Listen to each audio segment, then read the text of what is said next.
Hi. My name is unimportant. You will not know me long enough for it to have any relevance because I will hurt you like you have never been hurt before. Rest assured that I'll project every single one of your flaws onto you until you believe it is your fault.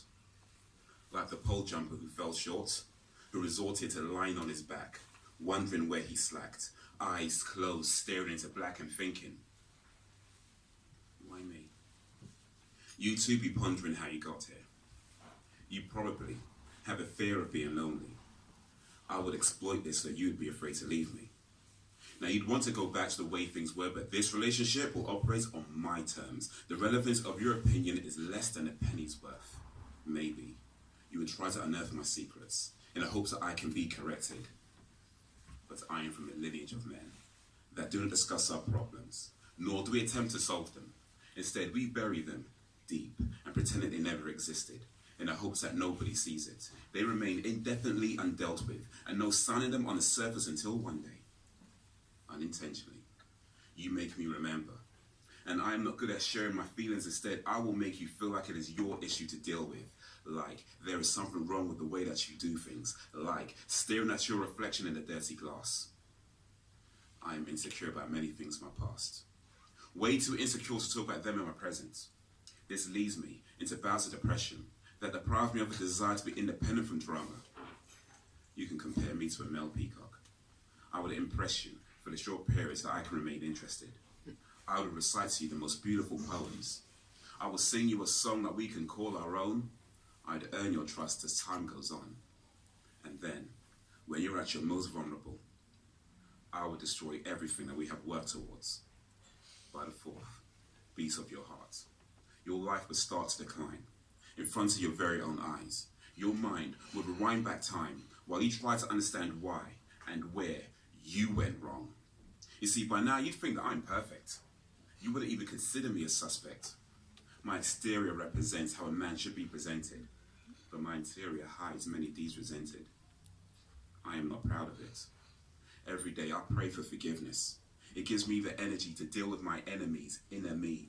But I have poor memory, you see, I forget things.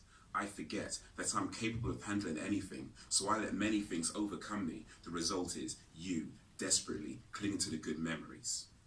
They were few and far between. You deserve better than the misery I have to offer. And besides, I already know how this would surmise, with your untimely and unexpected demise. Unexpected by those who did not expect me to be that demon that danced on your back while he steps on your stomach. They will say, who knew it was possible to die from a broken heart? Yeah.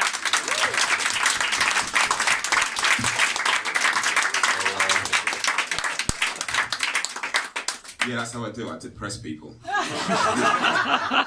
Bring the moods down. That's what I do. That's what I do. Hello, good evening. How's everybody doing? My name is Bumi Hazan. Bumi, that's exactly how it's pronounced. Bumi Hazan. I'll say it a few more times so you can get it. Bumi. Lots of people get my name wrong, so yeah, I have to say it a few times. Bumi, okay. People get my name wrong all the time. You know, Bobby, Billy. You know, one guy was like, can I call you George? I'm like, no, you cannot call me George. Then like 2 hours later, it's like, yeah, George is close enough. You know? But yeah, so I'm from London, and I was actually going to do a joke about the first time I met Duncan, but he kind of ruined it by telling the actual story. Do it again! Tell the joke!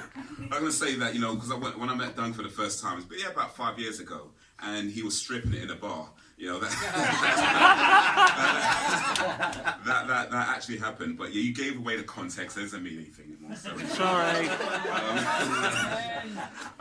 But yeah, so I'm a poet. I've been doing poetry for probably about 10, maybe more years, though I haven't done poetry for a while. I've been doing more comedy lately, so if you like comedy, come see me. But yeah, I've been doing poetry for about 10 years, but it's been a while since my last poetry gig, so yeah, thank you to Duncan for inviting me out. Really good to come out to do something to, you know, especially out of town as well. So it's pretty awesome to come down to Southampton and do a little something for you guys. Let's see. Let's speak some words then. So I can bring the mood down a little bit more. Cheers. So this is a piece, I don't believe I've actually performed this anywhere before. And it's called Space Travel. I can't remember what I was thinking of when I wrote it, but I actually put a date. So usually I put a date, you know, the time when I wrote it, but I didn't put it in this one, so I'm not sure when, maybe a few years ago. But anyway, I'll read it to you. You guys could let me know what you think of it. Give me a minute and I'll give you the world. Give me an hour and I'll deliver universes, tales of love and hatred in over 6 million languages. One cannot be too concerned with the centers, except to know that when encountered, it means one is moving in the right direction. According to my sextant, my next destination is between the furthest stars. Turn up at alien planets with battle scars, laser burns, bullet wounds, and a broken heart. Though this is not the time to dwell on stories of old, I'm curious to know what my new home holds. But this species sees me as a primitive soul. I'm hunted, caught, sustained injuries which rendered me incapable of speaking. Placed in a laboratory, surrounded by strange scientific equipment, they ran many experiments to determine my origin. Each one of them ended inconclusive, further proof I am not human. It took a day for me to regain oration, a week to learn their communication, 1 month to plan my vengeance, a year to exact retribution, and a century to rule them. It was as it was predicted by the 3 wicked witches, lingering in the misty forest, forecasting the future of myself and my compatriots, said that we will be emperors, but first must do what no one else would. It is no secret. Victory is nothing if one has no purpose. You think to doubt my resolve? Your opinion has no effect on the outcome. While you were complaining about the problem, I've already solved the conundrum. I am not the most intelligent among them. I am the most stubborn, immovable like mountains. But simple minds prefer lies because the truth can be devastating. It's easy to be positive until life challenges your foundation. What good is your religion if it crumbles when faced with problems? War was never the solution, but it is inevitable. Civilians get killed more than the enemies do. Homes are destroyed by word of government official. No sorrow is shown for the carnage and broken bones. Countless souls depart the world and life goes on. Nothing changes. Laws stay the same, even when children are killed by those who were supposed to protect them. But no, I do not believe the system is broken. It works exactly how it was intended, keeping us separated as prime directives, so we focus on differences and argue over who is worse affected. When every family suffers the same consequences, we know we're being manipulated, but still rely on the same outlets to keep us updated. Slavery, evidently, is still prevalent. Yeah. Woo!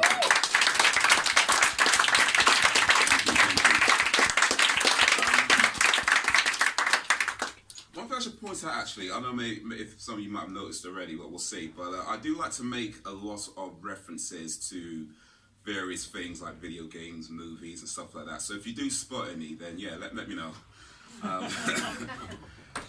So this next one I wrote back in 2014, and what had happened is that I've been writing poetry for a while at this point, and a friend of mine came to me and he was saying that what I should do is, you know, stick to one style of poetry, become known in that, and, you know, then branch out into different things. And I thought, you know, that was good advice, but at the same time, I feel like I like to write about different things because you never know what tomorrow brings, right? That rhymed unintentionally, but cool.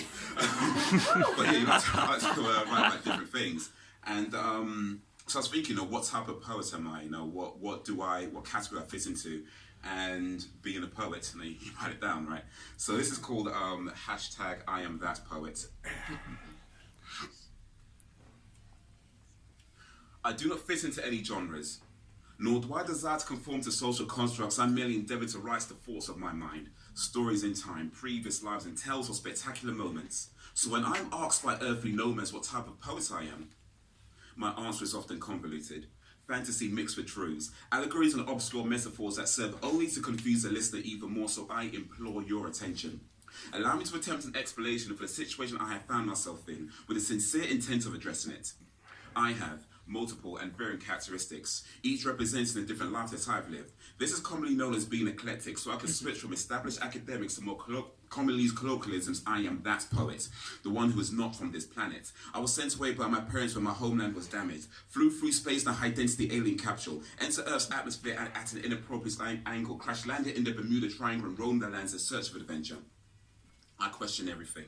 Since all science is based on assumptions, it seems the biggest of them is that this world is real. Perception filters disseminate the full picture. We only see what our overseers intended for us, so I made a point of looking beyond the dissemination and found that anytime one is presented with options, there is always at least one other that isn't on offer, something that doesn't benefit the person given the choices. One might refer to this as an illusion of gesture. Thus, creating one's own path in life is of paramount importance. Seeking to find the course that is uniquely yours is something that unfortunately many people do not make efforts for.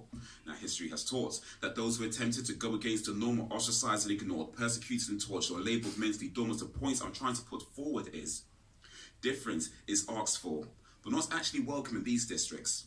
I've learned to read and listen between the lines and decide that I do not wish to be a part of a system that lacks comprehension of human understanding.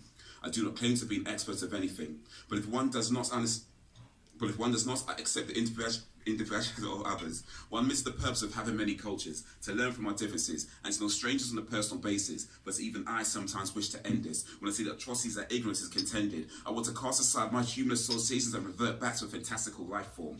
But I can only do that once peace is born.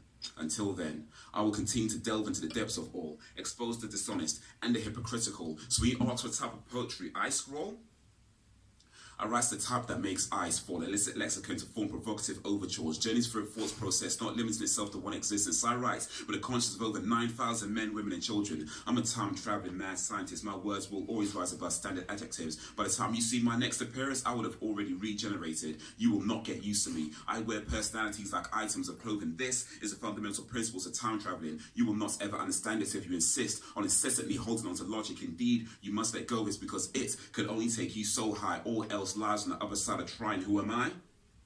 I'm Satan's nemesis, 10,000-year-old deformed circus freak, vampire slayer, part cyborg, part shapeshifting werewolf stalking social norms, part unicorn trapped in human form. I am that poet.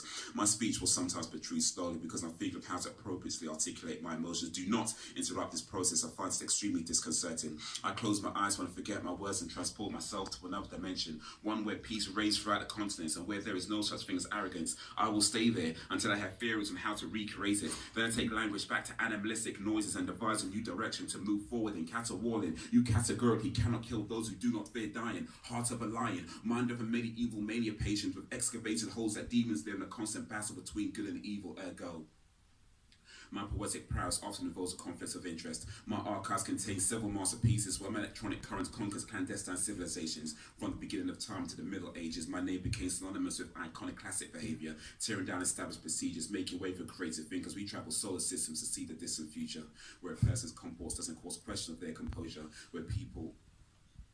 a person's comport does cause question of their composure, where people have learned to live with one another, where greed and corruption and traits that no longer matter. With every small triumph, we bring this world closer.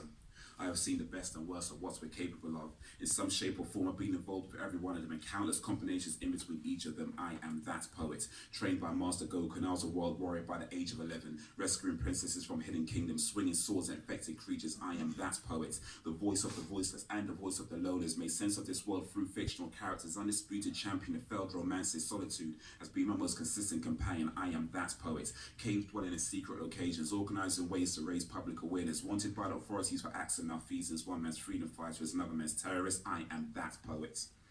I will not confine myself to limitations. There are too many places I'm yet to experience. I am that poet.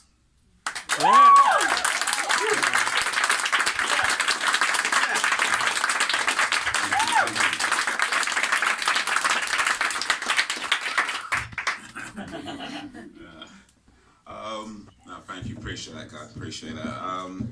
So this next one is the last one I'm going to do. This is actually the last poem that I've written. And when I started writing it, the intention was to write as if I'm never going to perform it. And what I want to do is try to express the sort of thoughts and the ideas that I don't say, you know, the things that are on my mind, but I'm not saying it. So I wanted to get those down. And yeah, this is what came out. It's called Unspoken. So, yeah, there we go. This is where I make enemies now, I suppose. We'll see, we'll see.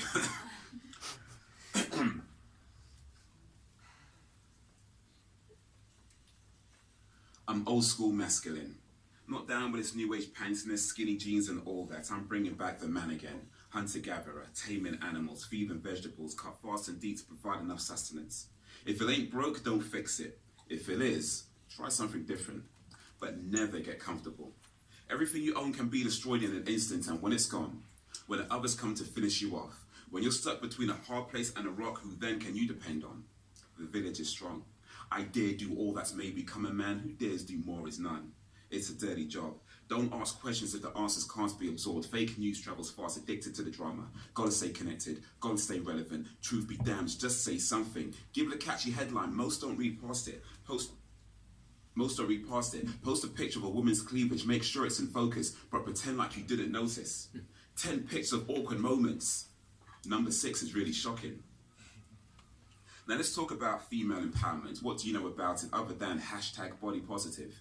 If you're fat, go on a diet. If you're skinny, eat a sandwich. If you're somewhere in between, find something else to feel insecure about. This is where I'm supposed to say, you should learn to love yourself. You should learn to love yourself. But if you needed something to say, that might be what the problem is. Plus, I'm not sure I even care anymore, whether it's pornographic videos, autistic erotic photos, or sexy selfie Instagram posts. In the end, it's all masturbation material. It's why I don't comment on pictures, caught between wanting to speak the truth and knowing that I shouldn't. Somebody says, you look stunning. Another, those are lovely earrings. I'm about to compliment your titties, but nah, scroll past it. Don't even click like, just stay silent. Self-expression isn't always appreciated. And I'm a gentleman, or at least I try to be one. If I say it enough, I might convince someone. And I gotta think of women in headscarves. The more body parts you cover, the more attractive you are. The more I wanna rip your dress off and run my tongue in between your bra. Put you on a bedspread, squeeze on your fine breasts, and shove my tongue so far up your vagina it would make a lesbian rethink her preferences. Well, I keep those thoughts to myself.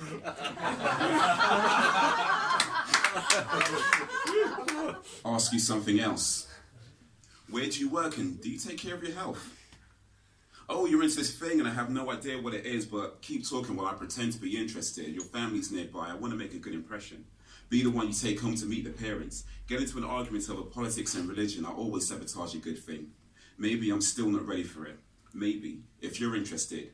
Let's do something ridiculous. Skip this town and elope in Las Vegas, consummate the marriage and get divorced the next morning. It probably wouldn't have lasted anyway. You can tell your male friends about me. Mr. Nice Guy. Offers his shoulder when you need to cry. Ready to throw down when it's time to fight. He tells you, I'm not worth it. Tells you, you deserve someone perfect. But you and I both know that isn't quite accurate. There's a reason why he's everything you want, but you always go for the opposite. We're both damaged property. I only notice women that don't notice me. They're a fantasy. Like the pretty little thing with the curly hair, wearing a summer dress. She's probably got a tight pussy in between her legs. She can pull her mouth on my lower head and keep it there until I come in her internet, video record and upload it to the internet. It will ruin her public image. Or maybe she'll become a superstar. Either way, I'll be forgotten in an hour. Keep your friends close, keep your enemies even closer. And never let anyone who's not an immediate family member know what the plan is after. Keep your wife in darkness. Close the door behind her. Don't ask me about my business. You don't want to know what this is. It puts a roof over your head and it feeds the kids. I make decisions most never have to think. It's how I provide a secure environment. But what's security worth if I sold my soul for it? I work 5 jobs so I can buy it back again. Usually rates are sky high. But I gotta do what's right. I know I've made mistakes. For fuck's sakes, I'm trying. And allow the poetry scene. Those arseholes never wanted me. Tell me I'm great, but most still wouldn't buy my CD. Some wouldn't even listen to it when I gave it away for free. Ignored everything I posted about my projects, but hit me up in the DMs when they want to sell me something. So now I know who the real niggas is. Fake bitches want to ostracize me for who I choose to fraternize with. Go ahead. You have the nerve to stand there and watch and question my desire. My tie says I'm a higher rank, but hierarchy is a myth, it doesn't exist. We're on the same level, some are just good at pretending it isn't. So good at it, many others believe them. The truth's been hidden, it's below the basement. You have to go outside to find the entrance, call upon the wind to force it open. It leads to a cave shrouded in darkness, a hiding place of dogs spawned from demons, and a home of the king of lichens. Sharpen my silver sword before I face him. Make sure I have enough experience. His health regenerates. I have to be strong to defeat him. Secret lover wanted to keep him. Unrequited feelings like falling through a glass ceiling in the next sequence. They'll say that you're too old for childish dreaming. That the only way of being is to be what's already in existence. Play it safe. Compromise your passion. Do good, but never outdo anyone. Know your place, stay in your cabin. Post a positive status about life having no limits. Ignore everything that was written on it. Depression and mental illness partly links to feeling worthless. Disregard the connection and keep doing what you know isn't working. People with no purpose, only here to serve the serpents. Claim to be a savior but trick you into demon worship. Drink the blood of 1,000 virgins. Eternal youth is totally worthful if you ignore the death that surrounds your person. Nothing exists in a vacuum. Ostracize the boy with an opposing opinion and he finds a place that will nurture them. Echo chambers never solve a problem. If anything, they exacerbates them. Fail to discuss differences and turn a man into a murder weapon. One side saying, stop the violence. The other saying, He deserved it. We justify atrocities when they favour our position, care not for who's suffering, as long as they're not of our clansmen, all done in the name of justice, us and them mentality. Nobody really wants equality, it just seems like the right answer to give. Tell the white boy to stay silent unless he's willing to self-flagellate, call him a racist. Get your points across through violence, protest compensation. No one is innocent, not even the children. They haven't checked their privilege, remind them of it, even if he's homeless, even if his wife left him, even if he sleeps in piss and eats out of dustbins. There is no room for nuance, no time to consider individual situations. Put them all in the same basket, regardless of social status. Don't even ask what their name is. They're faceless, baseless, spawns of Satan. Claim righteousness, and all is permitted. These will always be louder than what is spoken, so never listen to anyone. Just watch what their movements.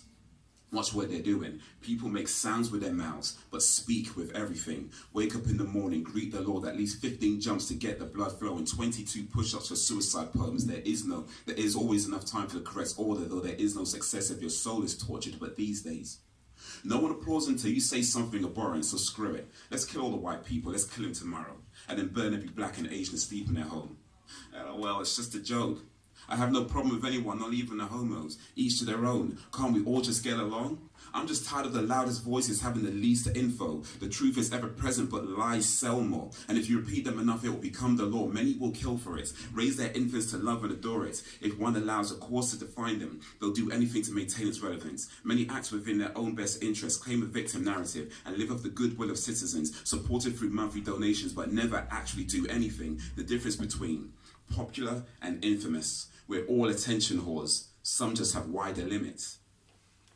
Prey on a young boy's desperation, and yeah, I'm a little jealous. I get less in a year than you get in a minute, but we're moving in different directions, so I try not to think too much of it. The path I'm on has at least 1 million more steps to it. Progress is relative to time taken, but time moves independently in various locations. Gravitational pull causes fluctuations. None of this is apparent to the person experiencing it. But if you keep moving, you would slow time down by milliseconds over a 30-year period. It would make a noticeable difference. So let's go back to academics. Protocol is to follow what the teacher is saying, stay obedient, and never question anything. Well, that's not quite accurate, let's be honest. You can question within the boundaries of supplied documents, but never question the authority of the person disseminating them. Adults need to maintain an arrogance, overcompensate for diminished intelligence, cannot accept that young minds have already surpassed them, so they call you stupid and put you in detention, or bully you in the workplace and strip your person. Power is given and can never be taken, but it's often given to those that don't deserve it, or those who we think we can increase our status. Priorities based on a lifetime of misinformation, so more is spent on exploring new punishments than is ever spent on human understanding. This is madness, wanting new results from old actions, wanting creativity to existing confinement. Give choices but all produce the same outcome, illusion of freedom. Complain about a broken system while ambassading those that do not take part of it. Wage war with the opposite side of it. We've been slaves for so long, we've learned to love the slave ship. Look forward to the daily beatings, daily occurrences. How can we live without it? The system isn't broken. It was never meant for you to begin with. Yep.